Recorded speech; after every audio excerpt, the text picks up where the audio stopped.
Selamat petang, salam sejahtera. Isu hangat petang ini, adakah kita bakal saksikan jalan keluar bagi kegagalan kerajaan Muhyiddin?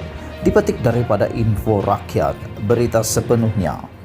Hampir semua ketua parti kini difahamkan telah pun menerima jemputan untuk menghadap yang di Pertuan Agong yang dijadwalkan bermula hari ini hingga lusa.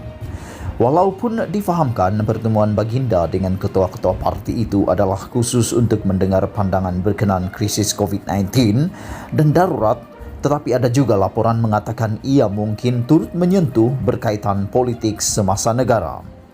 Hal berkaitan politik semasa negara jika ingin disentuh, selain tentunya juga berkait rapat dengan COVID-19 dan darurat, pasti saja tidak boleh lari daripada kedudukan kerajaan sekarang yang tidak stabil dan keperluan membentuk kerajaan baru atau setidak-tidaknya sebuah kerajaan perpaduan yang mewakili semua parti berdaftar. Realitinya, baik untuk menangani COVID-19, darurat atau masa depan negara, kerajaan PN pimpinan Muhyiddin Yassin ini sudah dikira gagal dan hilang kemampuannya. Ia bukan gagal biasa-biasa tetapi gagal paling teruk sekali, dan kalau ia kereta, ia dikira total loss yang sudah wajib dicampak ke kilang besi buruk. Jangankan mahu mengurus COVID-19, PKP dan vaksin, kerajaan dan menteri-menteri PN malah gagal dalam mematuhi SOP dan menjaga kestabilan harga minyak masak sekalipun. Kerajaan yang diterajui PN ini bukan saja gagal kerana dibandingkan dengan negara, kalau dibandingkan dengan negara-negara maju atau membangun yang lain dalam mengurus COVID-19, bahkan turut ketinggalan berbanding negara seperti Vietnam misalnya. Kegagalan kerajaan PN tidak saja dalam melaksanakan PKP sehingga ia berulang-ulang dan berpanjangan tanpa kesudahan, bahkan turut gagal mengurus pemberian vaksin di sebalik peruntukan besar telah disediakan untuknya. Kekecewaan Sultan Selangor semalam berkaitan pemberian vaksin adalah jelas gambaran kegagalan kerajaan PN yang tidak boleh dikompromi lagi. Maka itu, walaupun sukar untuk mengharap secara berlebihan, kemungkinan sesuatu yang positif dan drastik bakal muncul selepas pertemuan ketua-ketua parti dengan Agong nanti. Tetapi peluang terbuka ini haruslah sebaik-baiknya. Peluang seperti ini mungkin tidak berlaku lagi selepas ini.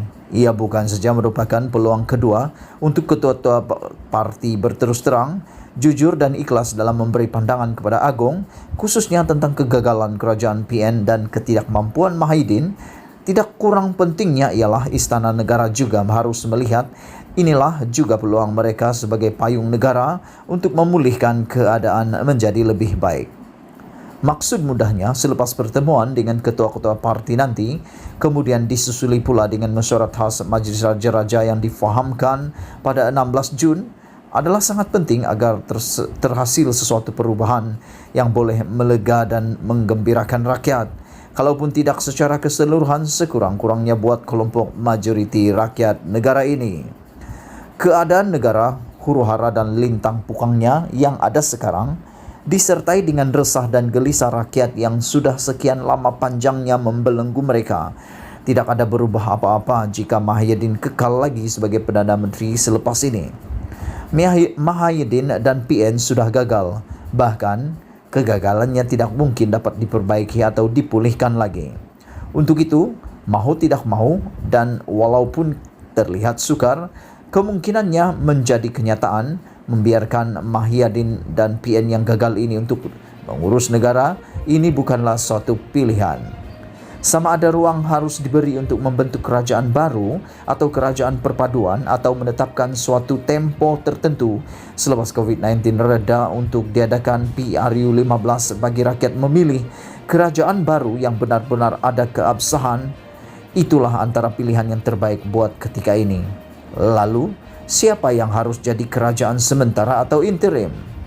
Berdasarkan kedudukan jumlah ahli parlimen yang dimiliki, disertai gandingan tokoh-tokoh berkemampuan yang ada di dalamnya, gandingan PH dengan UMNO adalah paling munasabah sekali diberi mandat mengurus negara ini secara sementara sebelum PRU 15 bagi menggantikan PN yang gagal teruk sejak lebih setahun yang lalu.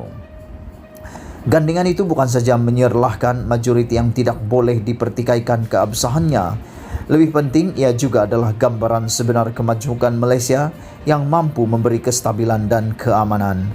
Berita penuh dipetik daripada sahbudin.com 9 Jun 2021. Kalau Mahyadin terus lagi jadi PM, negara akan terus huru-hara lintang pukang seperti sekarang. Sekian isu hangat petang ini. Jangan lupa tekan butang subscribe dan kita jumpa lagi. Bye-bye.